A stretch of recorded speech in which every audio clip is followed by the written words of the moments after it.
Tapo makes a large variety of cameras, but the newly introduced hybrid cam duo C246D might be their most versatile yet. It's both an indoor and outdoor camera and offers two different lenses / cameras in one small footprint. I will be going over everything from setup and all that you can do in the application, as well as a battery of real-world testing. I'm Wanderer001. We've got a lot to cover. Let's get into it. To start things off, Tapo did reach out to me and provide me with this hybrid dual cam for the purposes of doing this review. However, they do not get a say into the content of this video. Starting off with a little general hardware, you are looking at a camera system that at its widest point is 3 inches wide, tall of 4 inches when it's situated like this. If the camera is moving on you, it's going to be a little taller, and has a depth of just being shy of 3 inches. So as I said before, it is a remarkably compact indoor-outdoor camera. Coming to the front, we actually have 2 separate cameras and 2 separate things to discuss. We're going to try and cram them all into one talking point.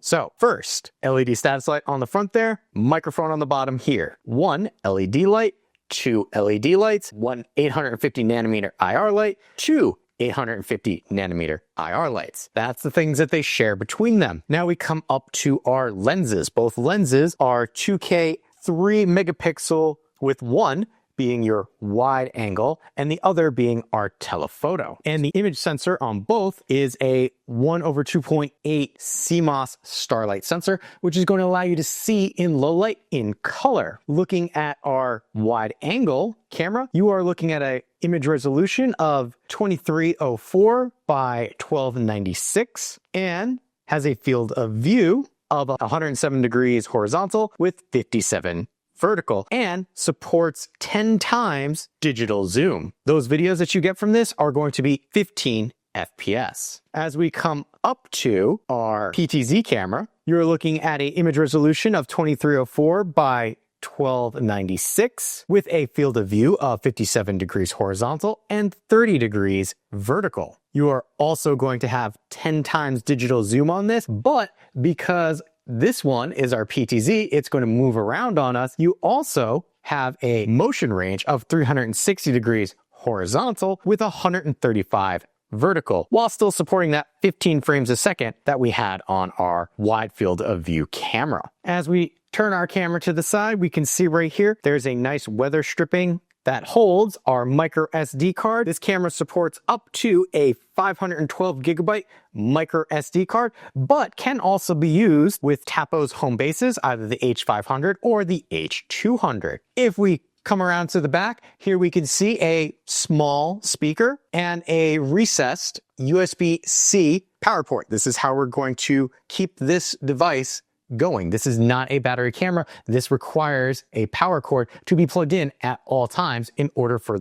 this to work. It also comes, as you might imagine, because of that, with a power cable. And this is one of the most generous, and I'm going to fold this up just to try and get this in frame. One of the most generous power cables that I've come across when reviewing a camera, at just being shy of 10 feet in length. Good on you, Tapo, which makes placement of this indoors or outdoors so much simpler. Speaking of indoor-outdoor use, if we come to the bottom, yes, we can see that there are some mounting indentations right there, but we have these rubberized footies so that we can place this indoor and not have it move around. Now, the one thing I will mention is if you are utilizing this indoors or outdoors, indoor, you'll be looking at it like this, but outdoor, your orientation will look more like that. Keep that in mind when you're considering placement of this. Well, while we're talking about our outdoor placement, which I'll hold it like this, just so we know we're talking about outdoor placement. The camera itself has an IP rating of 65. I have had this get rained on quite a bit. And if we look at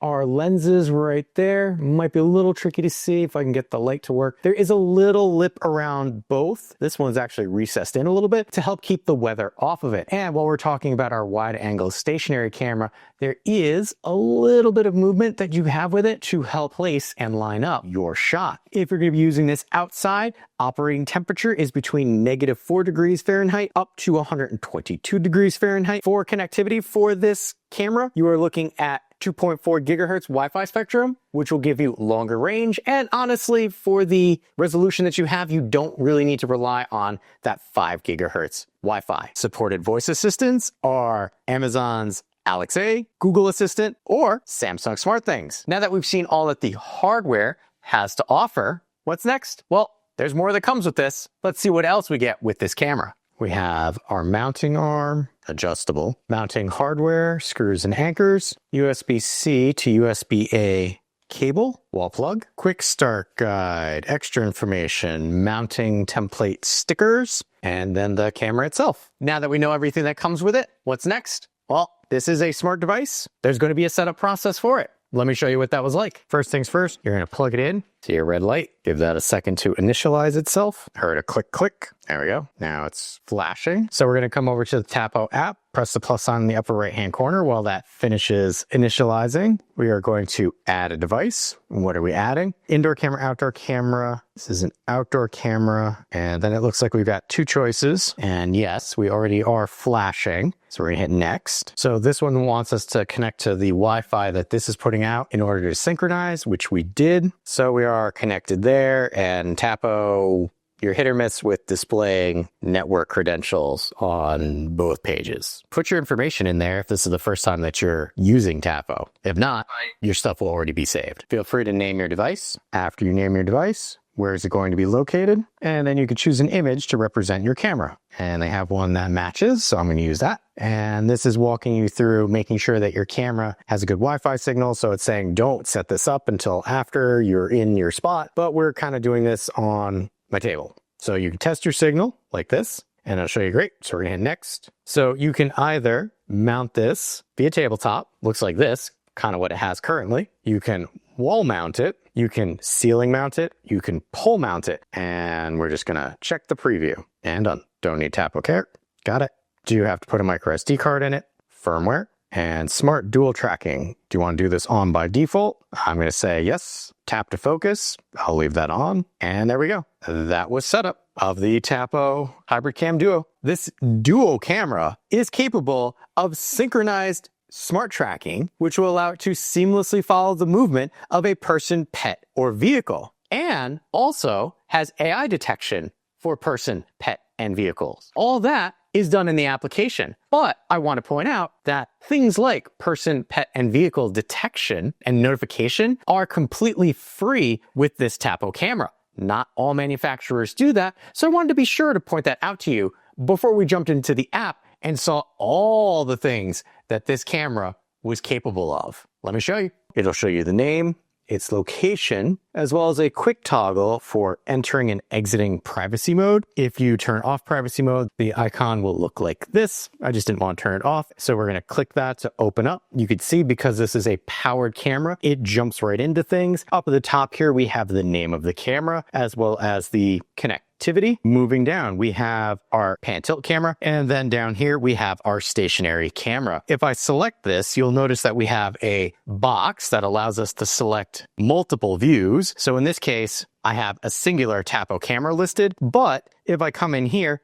any of my other Tapo cameras, which happen to be in privacy mode or turned off, I can add them. And in doing so, I can get a multi-feed of all of my Tapo cameras in a singular location. Selecting the box again will bring us back to our singular view. Notice now, though, I selected the wrong camera, and I should have selected that one there to bring us back to our hybrid camera. Coming down for our secondary camera view, we have the ability to toggle this between 720, 2K, and auto. For the purposes of this, I'm just leaving it at the 720 so we kind of get an idea of everything that we're looking at. We have to the right of that auto, which is for our switch to day-night mode. Auto will switch between the two based on ambient light. You can force it to go to night mode, or you can force it to go to day mode. Now, one of the things I want you to notice, and this is going to be something that you see a lot in this camera setup, is you have to set things twice. Once for the moving camera, and then one for the fixed. So you could technically have the fixed camera be night mode, the PT camera be auto, and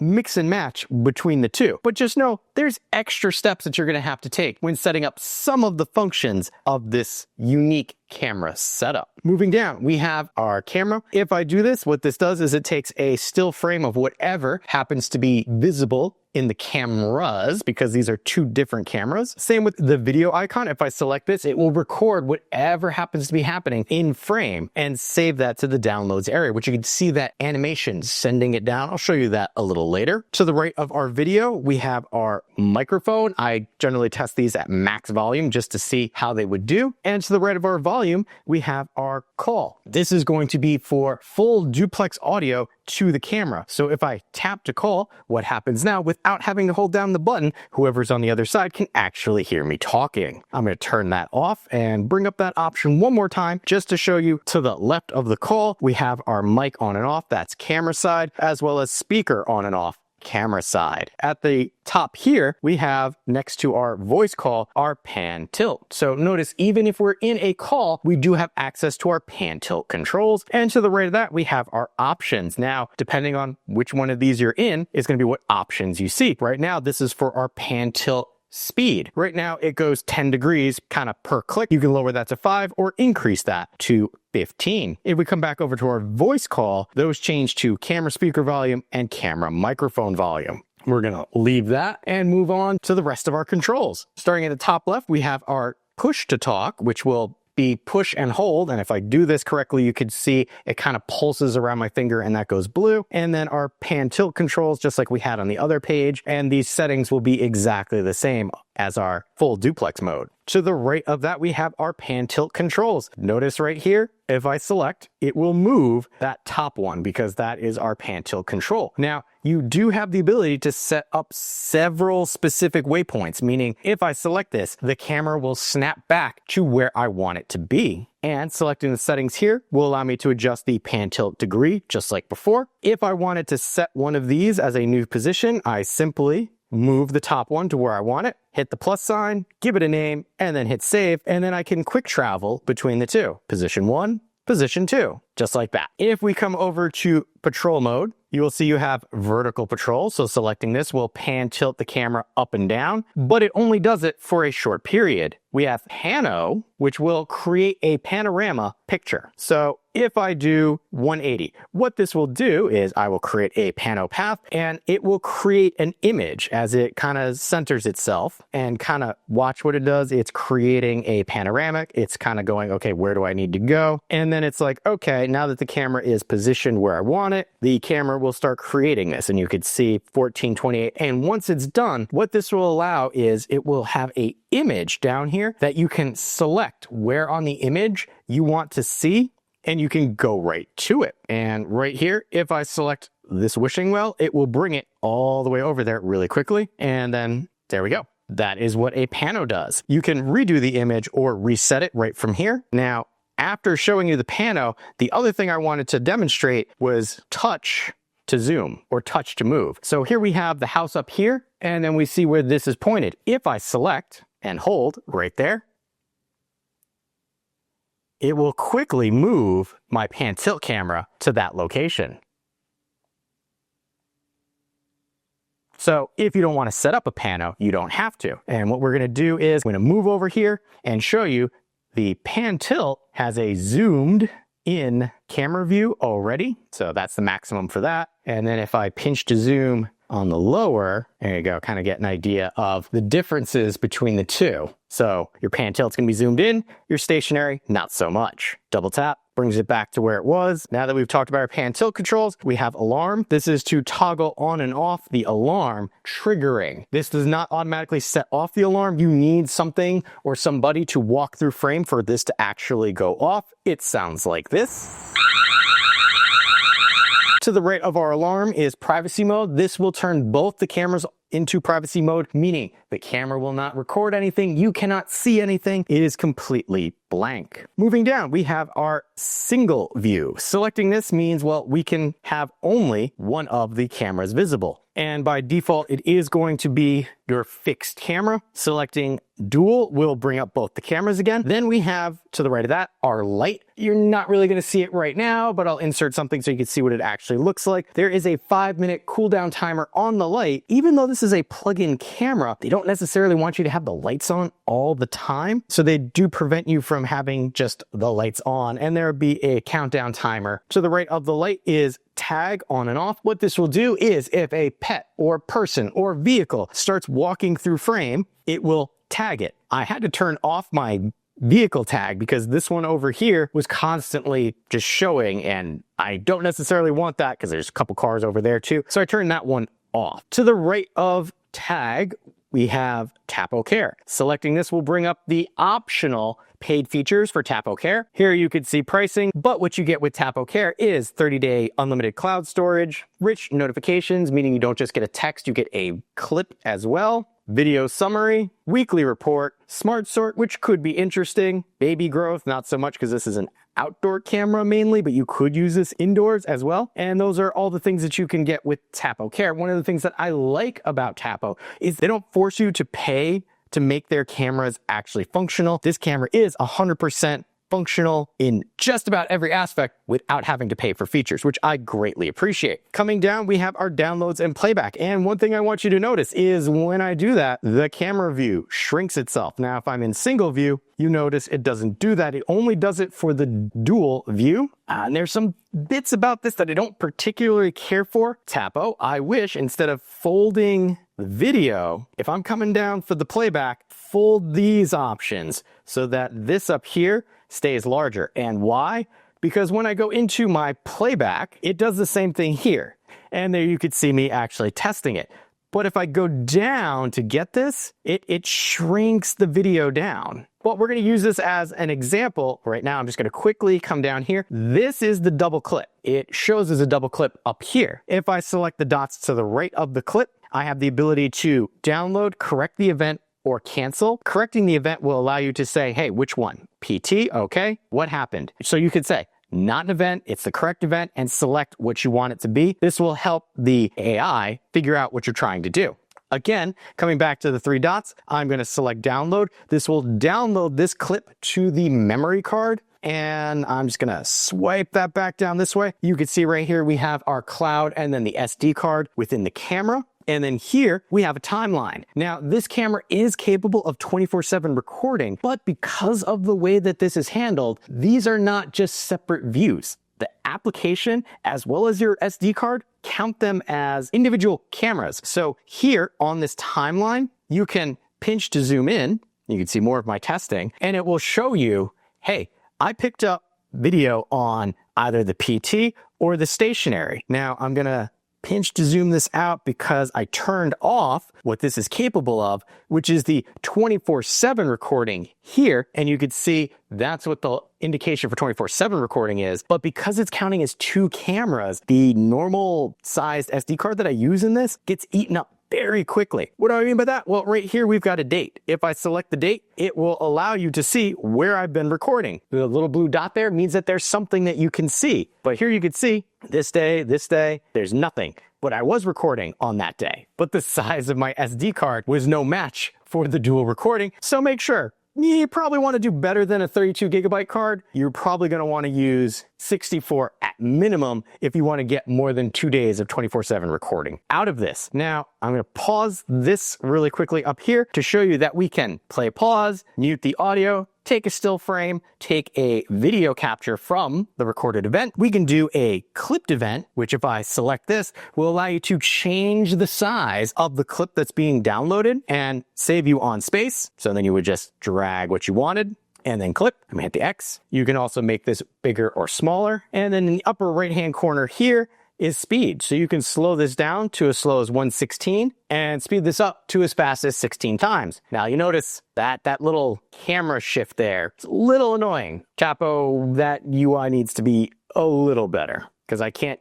even get back to the 1 unless I shrink it down. So coming back down to our download area here, we can see that it is indicating that there is a person and right there is a pet. So if I select that and see what I mean, you have to swipe back down to get a better view of what's going on. There is a pet and the pet is getting tracked. It lets you know PTZ is what caught it and then both cameras are recording. If we come to the upper right-hand corner of our downloads area, if I select this is going to show you all the downloads that I've been doing currently. There's also the last download, the one that I just did with you. You'll see it down there. Upper right-hand corner here, we have the ability to filter for photos, growth moments. We can kind of sort through this. We can select multiple things, and then from here we can share them, favorite them, download them, or delete them. And then to the right of downloads, we have our quick for single view. I can click on that and it will just show me the single view. But that has been everything that we can do for the camera controls for the Hybrid Cam Duo. Let's take a look at our settings. Coming up to our settings, select the icon. First and foremost, we have name, location, and image, as well as device info. Lots of sensitive information in there. Won't be showing you that, but just know if you go there, that is how you can update your firmware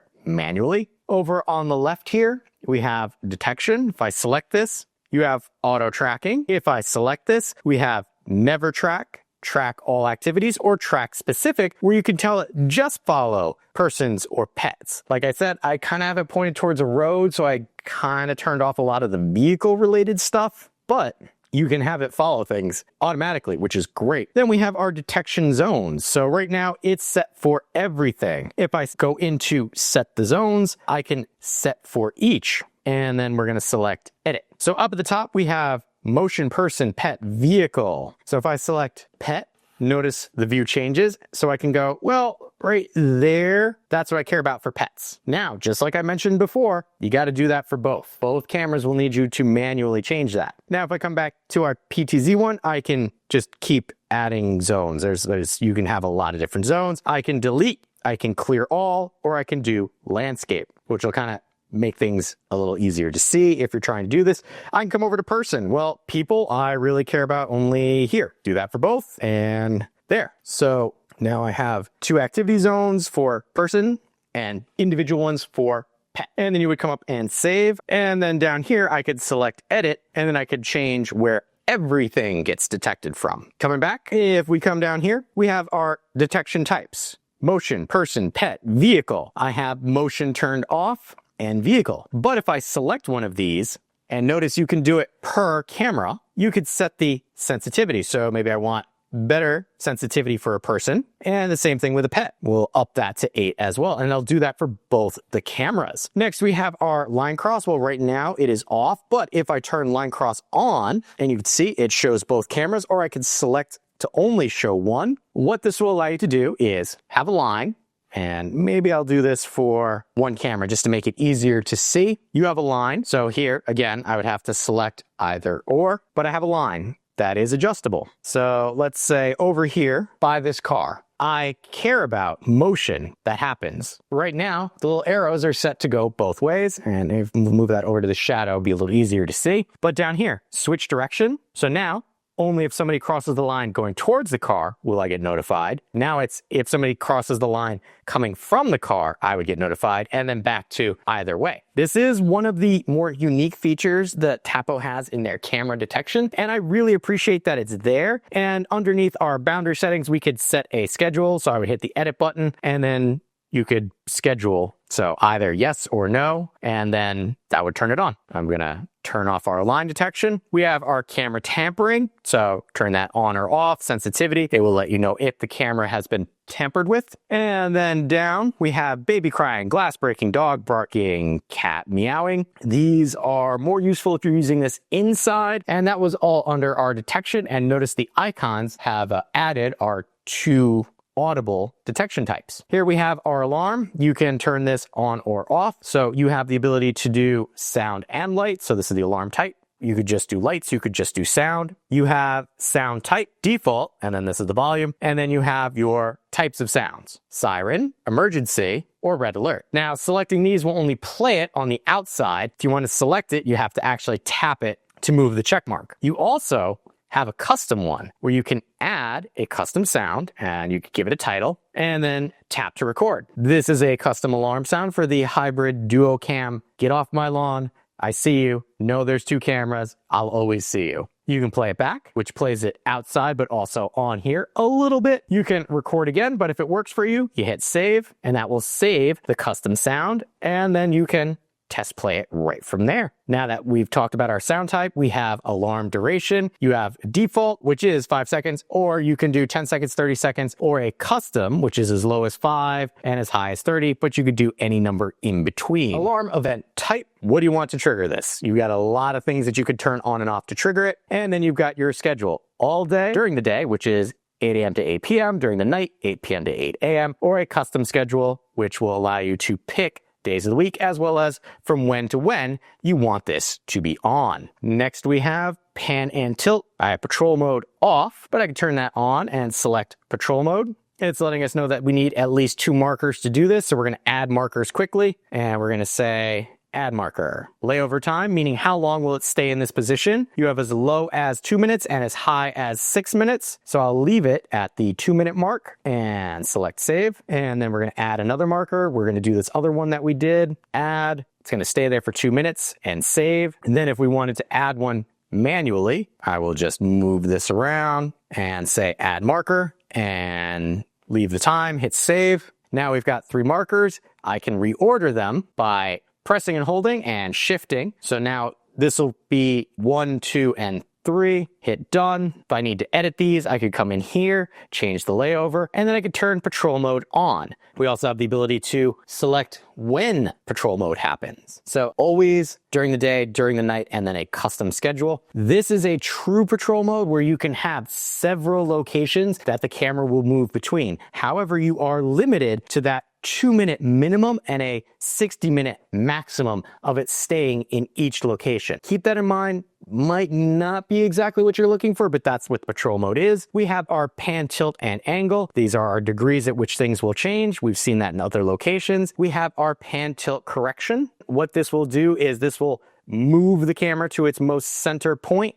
and then you can adjust where you'd like afterwards. Smart dual tracking on or off. What this will do is allow the PTZ camera to move to an image that is seen in the stationary camera. Now, right now I have tracking type for just person, but if I wanted this, I could do pets as well. And now if the stationary camera picks something up, the PT camera will move to see it. And then we have another place where we can edit our pan tilt correction. Under that, we have tap to focus. I showed you what that was, where on the stationary camera, if I press and hold, it will move the camera to that location. And then we have our pan tilt reset. What it will do is after a tap to focus, it will go back to its original location for the pan tilt camera after 36 or 60 seconds. Moving on, we have another location for our Tapo Care. We already talked about that, but just know that's where it is. Here we have our storage and recording. I do have a micro SD card in here, which is set up for loop recording. So the oldest thing will get overwritten, which is problematic if you have a too small sized card in here, which I talked about before. Here we can see our local storage. Everything looks good, how much we're using, and then loop. You can format your card from here, which you will need to do when you first get it. And then we have our recording schedule. I dropped it back down to detection only, but I can select edit and we could do continuous, where I just go, yep, I want continuous on these areas, or maybe I don't want anything, and that's what the black box is for. And then we also have record sound. There are certain locations where you might not be able to record sound. Here is how you could turn that on or off. Video and display. Here we have our night mode setting, and then notice you have to select it for both cameras. Smart will change it depending on light. Full color is going to be turning on the spotlights all the time. And then infrared mode utilizes the infrared lights in the camera. Here we have our video quality. You've got your 2K, your 720, or auto.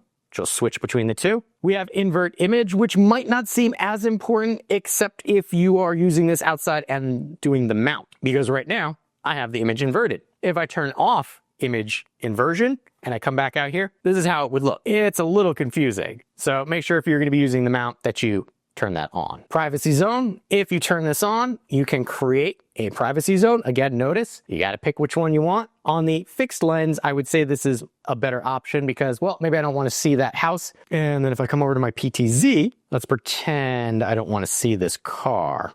We can add more zones, we can clear, or we can do this in landscape. Now, I have 2 boxes that will not be visible in the live view, will not show up in recordings. The one problem with privacy zones in a PTZ camera is that box is stationary. So it will block out whatever is there. There are some other camera manufacturers that if you set up a privacy zone, it will automatically disable the camera's ability to move because a moving black box will block things out that you might not have wanted. Coming down, we have detection tagging. Well, this is letting you know person, pet, or whatever. So detection tag, it even shows you on or off. You can turn your label, so maybe you just want the blue box to see that there's movement, or you can have a label. On-screen display information, you've got display timestamp, you've got your format for your timestamp. You could change it from 12 hours to 24 hours. You can have it display a specific text, and then here you go. You've got 2. So maybe you've got docking bay 4, docking bay 4.5. You could change that and burn that into the video, which is great. And then display the logo. In this case, it would be Tapo. And then we have display tag on screen. What's that? Well, that's going to be, there's your speed, there's your live, and it shows you a little image of what it would look like there. Moving on, we have our spotlight settings, which are, what do you want to set the brightness at? And notice, you got to set it for both of them. So if you want them both to be really bright, you got to make sure you do that. There's a little light in the upper right-hand corner there to test it out. And then duration for on-off, minimum of 5 minutes, maximum of 30 minutes. Coming down, we have LED status light. Do you want to turn that on or off? Network connection lets you know your Wi-Fi connectivity. Privacy mode, just another place to enable that. You have notifications. Well, you probably want that on. Rich notifications, you have to pay for Tapo Care. And then activity types. Well, what do you want to be notified of? Well, let's see. I didn't want to be notified of motion, and then everything else. Well, maybe I don't want that one because it's outside. That one I want to keep. Vehicle I don't necessarily care about, and that lets you trim down what you're getting notified of. And then you have your schedule, always during the day, during the night, or a custom time frame as seen in other locations. Moving on, we have advanced settings. You have camera account. This will allow you to set up a secure account just for the camera itself, separate from your Tapo account. You have your network settings. So if you wanted to set up a static IP, you could do that there. Power line frequency, auto 50 hertz or 60 hertz. Generally, that's going to be flickering in LED lights. Leave it on auto. It'll figure itself out. UPnP on or off. If you don't know what that is, you should probably stay out of advanced settings. Voice call mode, you have standard or you have compatibility, which it will try and do everything in its power to give you a stable connection. Same thing with our display settings. You have hardware accelerated or compatibility mode. Everything in its power to give you a stable video connection. And then diagnostics on or off. If you ever need to reach out to Tapo and they ask you to provide diagnostics, that's where we go. Advanced settings to grab that. Share this device. If I select this, I can share with another Tapo user simply by selecting that icon. Smart Actions is a great way to say if the camera picks up movement, then hey, Tapo light turn on so I can see what's going on. You have a user guide, support center, firmware. Selecting this will allow you to check for updates, or when you set it up, you should have left on the auto update option, which I really like, and then reboot camera and remove camera from your Tapo app. And that has been everything that we can do for the Tapo Hybrid Cam Duo in the Tapo app. Now that you've seen all that this camera has to offer in the application, what's next? For me, I like to do testing. Now, I mentioned before that this is a permanently powered device. This is not a battery camera. So in cases like that, the first test I like to do is actual power usage for the camera. So when the camera is idling, meaning it's connected to your Wi-Fi and plugged in, and not doing anything else, it uses 1.9 watts of power. When both cameras are on in the daytime and the PTZ camera is not moving, it uses 2.3 watts of power daytime, but the PTZ camera is moving around, it uses 3.9. Moving on to our IR, having both sets of IR lights on, it uses 3.6 watts of power. And then both IR lights with the PTZ camera moving, it uses 4.8. If you're going to use the LEDs while the camera's not moving, you're looking at 4 watts of power. And then both LEDs on with the PTZ camera moving, you're looking at 5.5 watts of power. All in all, that's not a lot of power usage for having two cameras with two sets of LEDs and IR lights going. Moving on, we have our audio. Considering the size of the speaker on this, the audio is pretty good. The one thing that I did notice is that because of the smaller speaker, the audio coming from the application to the camera itself might be a little low. And the fact that the microphone is on your stationary camera here, depending on where this camera is looking, you might not have as loud an audio signal. Don't take my word for it. Let me show you. Tapo Hybrid Cam audio test from camera to application. Sally sells seashells by the seashore. Peter Piper picked a pack of pickled peppers. Test 1, test 2, test 3, and test. Tapo hybrid cam audio test from camera to application. Sally sells seashells by the seashore. Peter Piper picked a pack of pickled peppers. Test 1, test 2, test 3, and test. Audio test. Tapo hybrid cam. Sally sells seashells by the seashore. Peter Piper picked a pack of pickled peppers. Test 1, test 2, test 3, and test. Alarm sound test. One other thing to consider with audio that you might not have is because this is a PTZ camera where you have motion, can you hear the sound or rotation of the camera? One, in your video, and two, standing next to it. What I will say, standing next to it, you're really not going to hear anything. And in the video, it's not that bad actually. But just like before, don't take my word for it. Let's take a listen.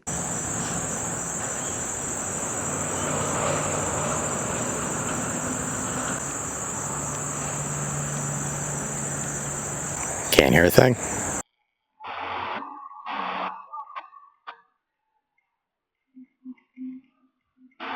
With audio out of the way, we move on to video. There are a few things I want to touch on before we get into the actual video samples. First being, over there in the right-hand corner, there will be a link to another video that has the actual raw video samples from these cameras because they'll be downscaled to 1080 for this video. This camera actually saves your video in two separate video feeds. It counts this is a single camera and this is a single camera instead of stitching them together as I've seen with some other manufacturers. At first, I wasn't a fan of that, but as I've used this camera more, I've gotten used to it and actually appreciate the single video for each different view. I'll be referring to this as the stationary and then the PTZ, or fixed. During the day, the fixed camera, colors are bright and vibrant and images look sharp and clear. Background images are defined and clear, and moving targets do show some artifacting, but target is clear and sharp at any distance from the camera, with facial details and wording on shirt clearly visible and easy to read.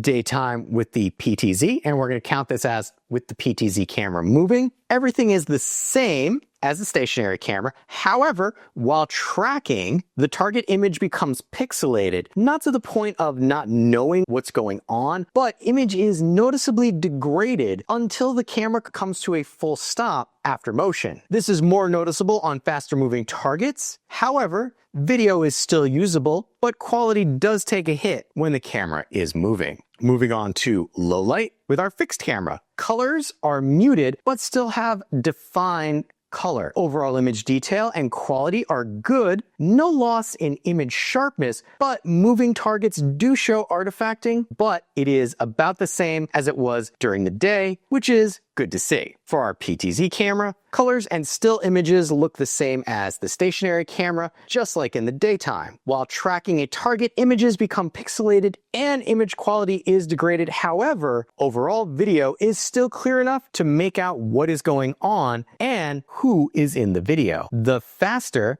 the moving target is, the more artifacting you will see. Fixed camera using IR lights at night. Overall image quality is okay. A lot of the detail is lost using the IR lights. Objects are noticeable, however, detail is lost the further from the camera you are. On the plus side, artifacting on moving targets has been cut down, but that might be due to the overall loss of image clarity. Detail on face can be seen depending on distance to the camera. PTZ camera at night using IR. I feel the image quality on this camera does better than the stationary, but that might be from the fact that the IR light follows the moving target around, but also that the tracking camera has always been pixelated when moving, so it's just less noticeable with the IR lights. Facial detail can be made out depending on distance to the camera, but overall, I like the video from this camera over the stationary camera at night using IR lights. At night using the LEDs, fixed camera. Colors are true to life and well defined, but overall image does have a pixelated look, especially the background. Moving target has ghosting, but not as bad as I've seen with some other cameras. While there is artifacting on moving targets, the overall target is still clear enough to tell what it is in your video. PTZ camera color is very similar to the stationary camera. However, I did notice that where the two LEDs overlapped, the image detail was actually better than the overall image on either camera. However, overall image quality remains pixelated while tracking a target, and there is ghosting on moving targets. Overall, just like with the stationary camera, targets can be made out even with finer details lost. And once the camera stops tracking, image quality does get better. Next, what happens if two people come into frame and you have tracking turned on? I did test this out, but my assistant doesn't like to be in the video. So what I'm going to tell you is whoever the target is that gets locked onto first is going to be what the PTZ camera follows. Unless you both happen to stop moving for a while and then the secondary target moves. If there's no motion, it will pick up on the next moving target. So two people at once, always the first person, both stationary for a while. After moving around, it will pick up on that next person who moves. One other thing that I noticed is if you have this tracking cars and it's between a car and a person, it does tend to favor tracking the car instead of the person. Small point, but wanted to make sure you're aware of that. Now that we've seen what this is capable of, what's next? Well, for me, that's detection speed. This is a constantly powered camera, meaning it uses pixel-based motion detection. So it compares frames and then lets you know when a change has occurred. So let's see how good this does. For notification speed test for the PTZ camera on the Tapo Dual. And like I said, right about here, I know it should see me. So we'll see how long it takes to send the notification for a person. It's tracking me. It's tracking me. Yep. There we go.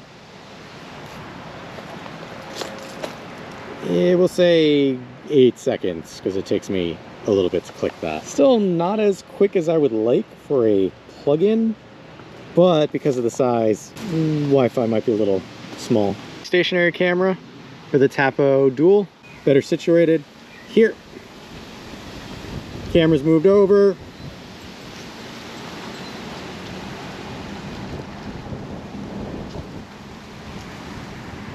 A little better, still not great, but I'll take it. Now, there has been a lot that I've liked about this camera, but nothing is perfect. I want to let you know about some of the cons that I came up with while I've been using this camera. First is the power brick that comes with this to keep it powered is really big, and I can't really close the weather housing around my electrical outlet with what they gave me. And I feel that that's kind of an oversight. It seems a little weird. Speaking of the power brick, let's talk about the cable. They do give you a generous amount of cable. However, this L-shaped plug to get into the camera, because this is recessed, yes, I like the weather stripping around this, but the L shape, instead of being flat and letting me push it just makes it tricky to get that plugged in, especially if you're using this outside and have the mount already in place. It makes it even more difficult to get to. A few things with the power supply. Next, Wi-Fi connectivity. And my guess is going to be because of the actual size and everything that they're cramming in here. It can be a little spotty in that it can take a little bit for the live feed to load or for a notification to be sent, which you just saw. For a powered solution, the notification speed was a little lacking. So again, I feel that's probably due to the size of this, but that doesn't mean that it's a deal breaker for me. In fact, I like the two camera setup. Being able to monitor two places at once from one camera is something that I did not realize I was missing until now. The fact that I can have both a wide field of view camera as well as a zoomed in PTZ one that can snap to a location in the field of view of the wide camera as necessary is great. And having separate video feeds for each camera, while, as I mentioned before, I was not a fan of, and it annoyed me, But the more I used it, the more I saw the benefits to having the two separate video outputs instead of one single one that was stitched together. If you are in need of a camera that can monitor two locations at once, I can recommend the Tapo Hybrid Cam Duo C246D. In fact, despite some of the issues that I had with it, I will be keeping this up as part of my current permanent smart home setup. If this sounds like the dual pan tilt camera you've been looking for, I will have a link where you can pick one up for yourself in the description area below. But I would like to know your thoughts. Does this sound like the camera you've been looking for? Or do you have a recommendation for something else I should check out? Let me know in the comments area below. If you appreciate the time and effort that goes into making comprehensive videos like this, make sure to hit that like button to help other people find the video as well. If you like what I'm doing here and want to be notified of my next review, hit that subscribe button. Still not sure if this is the right camera for you? On screen now, you'll see 2 other reviews that I've done to help you make a more informed decision for yourself.